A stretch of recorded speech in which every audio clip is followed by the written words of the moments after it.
সন্দেশখালী নিয়ে ফের অপপ্রচারের অভিযোগ তৃণমূল নেত্রীর গলায়।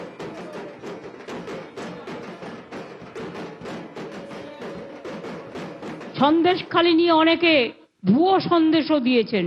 যেভাবে আপনারা কয়েকটা ঘটনা নিয়ে, হতেই পারে হাতের পাঁচটা আঙুল তো সমান নয়, কিছু কিছু জায়গায় অনেক সময় আমাদের নলেজে থাকে না, যদি কোনো কিছু অন্যায় হয়েও থাকে সঙ্গে সঙ্গে আমাদের নলেজে আসলে আমরা সেটা অ্যাকশন নিই। এবং আমি তৃণমূল কংগ্রেস কর্মীদেরও গ্রেপ্তার করতে আমি কখনো কার্পণ্য বোধ করি না। নারীর ক্ষমতা নিয়ে বিজেপি বড় বড় কথা বলে, কিন্তু বিজেপি শাসিত রাজ্যে কি হচ্ছে সেই প্রশ্ন তুললেন তৃণমূল নেত্রী মমতা বন্দ্যোপাধ্যায়।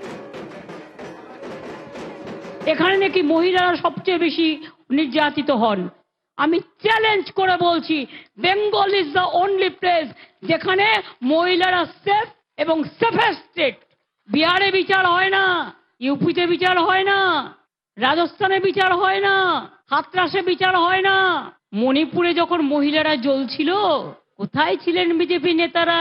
ক্যা পিন্টু বাবু এতনা গুসা কিউ হ্যায়? আপনারা মহিলাদের সম্মানের কথা বলেন, সাক্ষী জল জ্যান্ত প্রমাণ একজন বক্সার, আপনার পার্টির এমপি, তাকে নির্যাতন করার পরেও তাকে বক্সিং বোর্ডের চেয়ারম্যান করে দিলেন। লজ্জা করে না?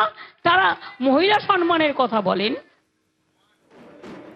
আজ বহু কর্মী সমর্থকের সঙ্গে